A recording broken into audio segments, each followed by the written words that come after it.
मार्च 2018 Dubai. रात के 11 बज रहे थे। दुबई इंटरनेशनल एयरपोर्ट का वीआईपी लाउंज। एसी की ठंडी हवा में सन्नाटा छाया हुआ था। तभी एक प्राइवेट जेट रनवे पे आके रुका। उसमें से एक आदमी उतरा। उसके हाथ में एक छोटा सा सूटकेस था। उसका चेहरा बिल्कुल शांत था, लेकिन उसकी आंखों में एक अलग सी चमक थी। अंदर लाउंज में पहले से एक आदमी बैठा हुआ था, करीब 55 साल का, सफेद बाल, सीधा चेहरा।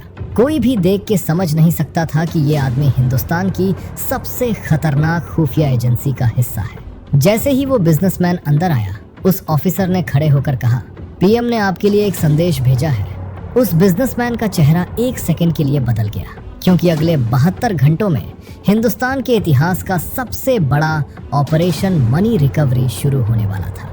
एक ऐसा ऑपरेशन जिसमें 38,000 करोड़ रुपए का छिपा हुआ काला धन वापस लाया जाने वाला था।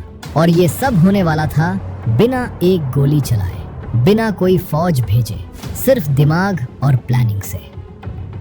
लेकिन ये कहानी यहाँ से शुरू नहीं होती। इस कहानी की शुरुआत होती है काफी साल पहले से, जब हिंदुस्तान का पैसा अपने ही लोगों के हाथों देश से बाहर भेज दिया जाता था, चोरी छुपे, चालाकी से। और सबसे ज्यादा पैसा जाता था एक जगह, दुबई। अब सवाल ये है, दुबई ही क्यों? देखो, दुबई का कोई इनकम टैक्स नहीं था। मतलब तुम वहां करोड़ों रुपए रख लो, कोई नहीं पूछेगा कि ये पैसा कहां से आया। कोई टैक्स नहीं, कोई सवाल नहीं। और हिंदुस्तान से दुबई जाना इतना आसान था जैसे दिल्ली से जयपुर जाना। तो क्या होता था? हिंदुस्तान के बड़े बड़े बिजनेसमैन, बिल्डर और कुछ नेता, ये लोग अपना काला धन, मतलब वो पैसा जो उन्होंने छुपाया टैक्स से बचने के लिए, वो पैसा हवाला के जरिए दुबई भेज देते थे। हवाला क्या होता है? समझो ऐसे, मान लो तुम्हें अपने दोस्त को दूसरे शहर में 1,000 रुपए भेजने हैं। तुम यहाँ एक आदमी को 1,000 रुपए देते हो। वो आदमी फोन करता है और उधर उसका साथी तुम्हारे दोस्त को 1,000 रुपए दे देता है। पैसा एक्चुअली मूव नहीं होता, सिर्फ एक कॉल होती है और काम हो जाता है। कोई रिकॉर्ड नहीं, कोई कागज नहीं, बस भरोसा। अब यही काम करोड़ों में होता था और सालों से होता आ रहा था। एक रिपोर्ट के मुताबिक 1991 से लेकर 2014 तक लगभग 5 लाख करोड़ रुपए से ज्यादा काला धन हिंदुस्तान से बाहर गया। ये इतना पैसा है कि इससे पूरे देश में 50 साल तक फ्री बिजली दी जा सकती थी। और इस पूरे काम में सबसे बड़ा नाम था दुबई। वहाँ प्रॉपर्टी में पैसा लगाया जाता, वहाँ कंपनीज बनाई जाती, वहाँ बैंक अकाउंट्स खोले जाते, सब कुछ नकली नामों से, फर्जी कागज से। सरकारें आती थीं, जाती थीं। लोग बोलते थे ब्लैक मनी वापस लाओ, नेता वादे करते थे, लेकिन कुछ होता नहीं। कि बात सिर्फ पैसा ढूंढने की नहीं थी, बात थी एक दूसरे देश से, वो भी दुबई जैसे पावरफुल देश से, ये कहने की कि हमारा पैसा वापस करो। ये तो लगभग नामुमकिन लगता था। लेकिन फिर 2014 में कुछ बदला। नरेंद्र मोदी प्राइम मिनिस्टर बने और उनके साथ आया एक आदमी, Ajit Doval, national security adviser, मतलब देश की सुरक्षा का सबसे बड़ा आदमी। अब डोवल कोई सीधा साधा ऑफिसर नहीं था। ये वही आदमी था जिसने जवान होते वक्त पाकिस्तान में 7 साल तक जासूसी की थी। सोच लो, 7 साल एक अलग नाम से, अलग पहचान से, दुश्मन के देश में रह के काम करना। इस आदमी की नसों में खौफ नहीं, प्लानिंग दौड़ती थी। मोदी ने डोवल को एक सीधी बात कही। डोवल ने बाद में एक मीटिंग में अपनी टीम से कहा, पीएम चाहते हैं कि बाहर का हर एक रुपया वापस आए और हम ये करके दिखाएंगे। लेकिन सवाल ये था, कैसे? दुबई में छिपा पैसा ढूंढना तो वैसे ही मुश्किल था, और उससे वापस लाना, ये तो और भी बड़ा काम था। एक दिन डोवल की टीम के एक सीनियर ऑफिसर, उन्हें हम शर्मा जी बुलाएंगे, उन्होंने एक चीज नोटिस की जो और किसी ने नहीं देखी थी। उन्हें पता चला कि दुबई में जितने भी हिंदुस्तानी लोगों की प्रॉपर्टी है, उनका डेटा एक जगह मिलता है, दुबई लैंड डिपार्टमेंट में। हर प्रॉपर्टी का रिकॉर्ड वहां होता है, कौन मालिक है, कब खरीदी, कितने में खरीदी, सब कुछ। अब तक हिंदुस्तान के पास ये डेटा नहीं था, लेकिन अगर किसी तरह ये डेटा मिल जाए तो सीधा पता चल जाएगा कि कौन कौन हिंदुस्तानी दुबई में करोड़ों की प्रॉपर्टी लिए बैठा है। और फिर उनसे पूछा जा सकता है, भाई ये पैसा आया कहाँ से? लेकिन ये डेटा कैसे मिलेगा? दुबई क्यों देगा? यहाँ डोवल ने अपना सबसे स्मार्ट दांव खेला। उन्होंने सीधा फाइनेंस या टैक्स का रास्ता नहीं चूज किया, उन्होंने रास्ता चूज किया डिप्लोमेसी का, यानी दोस्ती का। देखो, इंडिया और यूएई के बीच काफी टाइम से अच्छे ताल्लुक थे। यूएई में 30 लाख से ज्यादा हिंदुस्तानी रहते हैं। इंडिया यूएई का सबसे बड़ा ट्रेडिंग पार्टनर था और मोदी ने पर्सनली यूएई के क्राउन प्रिंस मोहम्मद बिन जायद से, जिन्हें लोग MBZ बुलाते हैं, बहुत अच्छे रिश्ते बना लिए थे। 2015 में मोदी ने यूएई का दौरा किया था। 34 साल बाद कोई हिंदुस्तानी PM वहां गया था। इस दौरे में दोनों देशों के बीच काफी एग्रीमेंट्स हुए, लेकिन एक एग्रीमेंट था जो सबसे अलग था, इंफॉर्मेशन एक्सचेंज एग्रीमेंट। इसका मतलब था कि दोनों देश एक दूसरे को फाइनेंशियल जानकारी दे सकते हैं, टैक्स चोर के बारे में इंफॉर्मेशन शेयर कर सकते हैं। ये थी वो छोटी सी चीज जिसने पूरा खेल बदल दिया। समझो ऐसे, पहले दुबई का दरवाजा हिंदुस्तान के लिए बंद था। इस एग्रीमेंट ने वो दरवाजा खोल दिया। अब हिंदुस्तान बोल सकता था, हमें बताओ कि वहां हमारा कौन सा आदमी कितना पैसा छुपाए बैठा है। दुबई की टीम ने पहले छोटी टेस्ट की, कुछ नामों की लिस्ट भेजी यूएई को। यूएई ने वापस जानकारी भेजी और जानकारी बिल्कुल सही निकली। अब टीम को यकीन हो गया, ये फॉर्मूला काम करता है। शर्मा जी ने डोवाल से कहा, सर दरवाजा खुल गया है, अब बस अंदर जाना है। डोवाल ने कहा, तो चलो अब असली काम शुरू करते हैं। अब शुरू हुआ असली खेल। डोवाल की टीम ने एक पूरा यूनिट बनाया। इस यूनिट में थे रिसर्च एंड एनालिसिस विंग यानी रॉ के ऑफिसर्स, इनकम टैक्स डिपार्टमेंट के सीनियर लोग, एनफोर्समेंट डायरेक्टरेट के एजेंट्स और फाइनेंशियल इंटेलिजेंस यूनिट के एक्सपर्ट्स। मतलब समझो, देश की 4 सबसे ताकतवर एजेंसीज एक साथ काम कर रही थी। ऐसा पहले कभी नहीं हुआ था। पहला काम था नामों की लिस्ट बनाना। इनकम टैक्स डिपार्टमेंट के पास सालों का डेटा था। उन्होंने उन लोगों की लिस्ट बनाई जिनके हिंदुस्तान में इनकम टैक्स रिटर्न्स में दिखाया गया पैसा और उनकी असली लाइफस्टाइल में जमीन आसमान का फर्क था। मतलब आदमी दिखाता है कि साल में 10 लाख रुपए कमाता है, लेकिन दुबई में 50 करोड़ रुपए की प्रॉपर्टी है।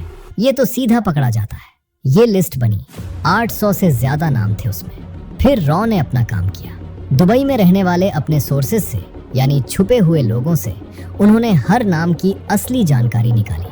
कौन सी प्रॉपर्टी है, कौन से बैंक में पैसा है, कितना पैसा है, 10 करोड़ रुपए, 50 करोड़ रुपए, 200 करोड़ रुपए, 500 करोड़ रुपए। जैसे जैसे रकमें सामने आती गईं, टीम के लोगों की आंखें फैली की फैली रह गईं। टोटल रकम थी लगभग 38,000 करोड़ रुपए। सोच लो, 38,000 करोड़ रुपए।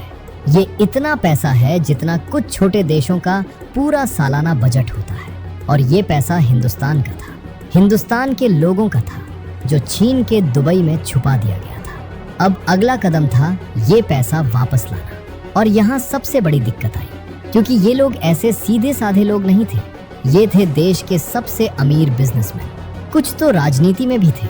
इनके पास थे महंगे वकील, इनके पास थे कनेक्शंस, और इन्हें यकीन था कि कोई कुछ नहीं कर सकता। एक बड़े बिजनेसमैन जिसका नाम रस्तोगी, उसके पास दुबई में 2300 करोड़ रुपए की 14 प्रॉपर्टीज थी। जब उससे हिंदुस्तान में नोटिस भेजा गया, उसने हंसते हुए अपने वकील से कहा, ये क्या कर लेंगे, पैसा दुबई में है, हिंदुस्तान की कोर्ट का वहां क्या चलता है। ये था उसका ओवर कॉन्फिडेंस।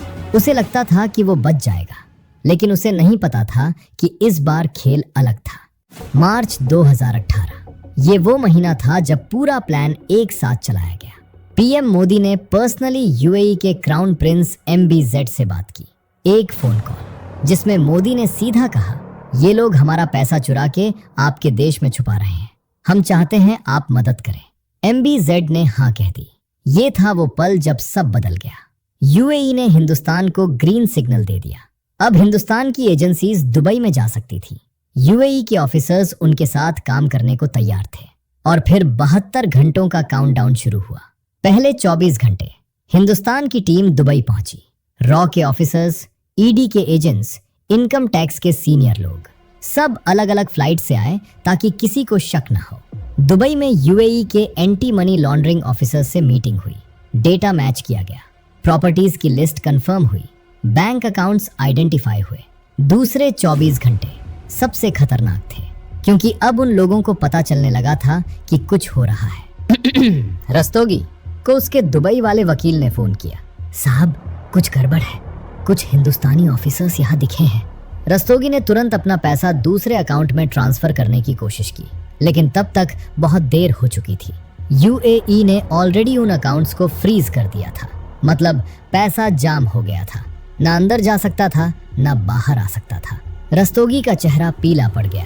दोवल की टीम के एक ऑफिसर ने बाद में बताया, उनमें से कई लोगों ने फोन किए।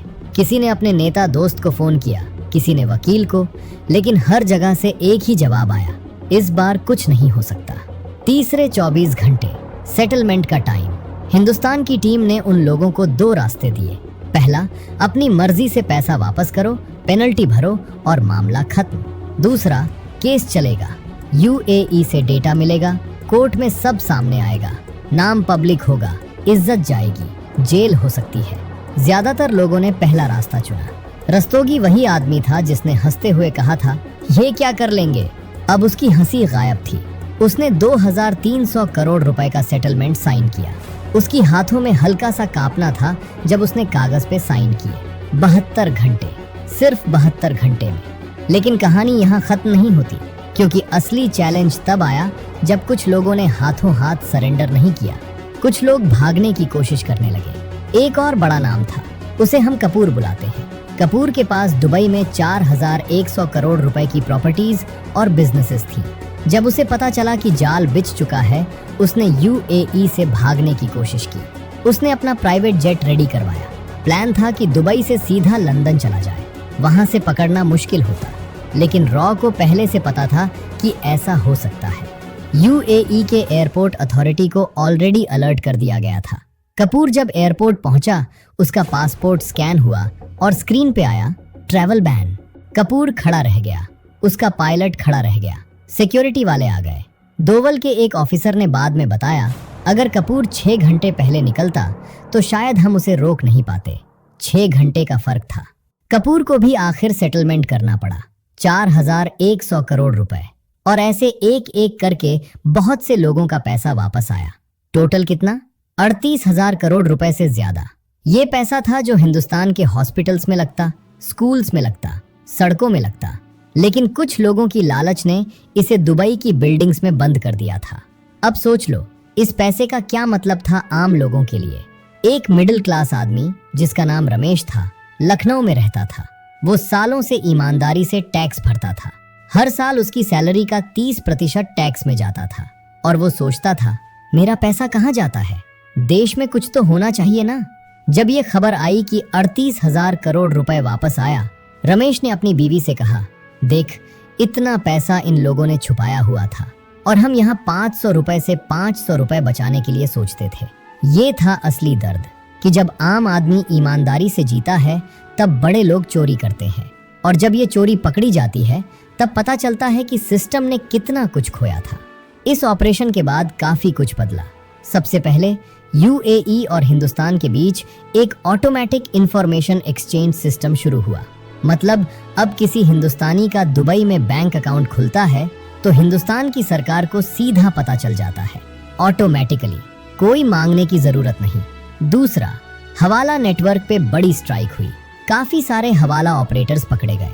मुंबई, दिल्ली, चेन्नई, हर जगह रेड्स हुई। तीसरा, और ये सबसे बड़ी बात थी, डर बैठ गया। जो लोग पहले बिना डरे पैसा बाहर भेजते थे, अब उन्हें लगता था कि पकड़े जा सकते हैं। एक बिजनेसमैन ने अपने दोस्त से कहा, भाई, अब दुबई सेफ नहीं रहा। मोदी दोवल की टीम का हाथ बहुत लंबा है। और सच में ये हाथ लंबा था। इस ऑपरेशन के बाद हिंदुस्तान ने स्विट्जरलैंड, सिंगापुर, मॉरिशस, हर जगह से इंफॉर्मेशन एक्सचेंज एग्रीमेंट्स किए। दुबई तो बस शुरुआत थी। वो रस्तोगी जिसने कहा था, ये क्या कर लेंगे, उस पे 2300 करोड़ रुपए का टैक्स डिमांड लगा। प्रॉपर्टीज अटैच हुई, पासपोर्ट सीज हुआ। वो आदमी जो पहले दुबई में 50 करोड़ रुपए के पेंट हाउस में रहता था, आज हिंदुस्तान में अपने वकील के ऑफिस के चक्कर लगा रहा है। और कपूर, जिसने भागने की कोशिश की थी, उसके खिलाफ ईडी ने केस फाइल किया। प्रॉपर्टीज सील हुई, बिजनेस डूबने लगा। जो आदमी प्राइवेट जेट से उड़ता था, आज कोर्ट की तारीख पे टैक्सी से जाता है। ये कहानी सिर्फ 38,000 करोड़ रुपए की नहीं थी। ये कहानी थी उस सोच की कि अगर सही लोग सही जगह पे हों और उनके पास इच्छा शक्ति हो तो नामुमकिन भी मुमकिन हो जाता है। सालों तक लोग कहते थे, ब्लैक मनी वापस नहीं आ सकता, बाहर का पैसा बाहर ही रहता है, कोई कुछ नहीं कर सकता। लेकिन इस ऑपरेशन ने साबित कर दिया कर सकता है, जब पीएम का सपोर्ट हो, जब डोवाल जैसा दिमाग हो, जब एजेंसीज साथ में काम करें और जब डिप्लोमेसी का सही इस्तेमाल हो। इस कहानी से हमें एक बहुत बड़ी सीख मिलती है। चाहे तुम एक स्टूडेंट हो, एक नौकरी करने वाले हो या एक बिजनेसमैन, ईमानदारी से कमाया हुआ 1 रुपया चोरी के 100 करोड़ रुपए से ज्यादा ताकतवर है, क्योंकि चोरी का पैसा एक ना एक दिन पकड़ा जाता है, हमेशा। और रही बात उन लोगों की जिन्होंने सालों तक अपने देश का पैसा चुराया, उन्हें बस इतना याद रखना चाहिए, कानून की पकड़ से कोई नहीं बच सकता। आज नहीं तो कल, लेकिन पकड़ा जरूर जाता है। दुबई की वो चमचमाती बिल्डिंग्स आज भी खड़ी है, लेकिन अब वहां कुछ प्रॉपर्टीज के ताले बदल चुके हैं। जो पहले चोरों के नाम पे थी, अब वो पैसा हिंदुस्तान के खाते में है। और शायद यही इस कहानी का सबसे बड़ा सबक है। पैसा छुपाया जा सकता है, लेकिन हमेशा के लिए नहीं। दोस्तों, अगर ये वीडियो अच्छा लगा हो तो एक लाइक जरूर करो, चैनल को सब्सक्राइब करो, ताकि ऐसे फाइनेंस और देश की सच्ची कहानियां आप तक पहुंचती रहें। हम हर हफ्ते नई कहानी लाते हैं, स्कैम्स की, स्मार्ट लोगों की और ऐसे ऑपरेशंस की जो दुनिया नहीं जानती। नोटिफिकेशन बेल ऑन करना मत भूलना। तब तक के लिए अपना पैसा संभाल के रखना।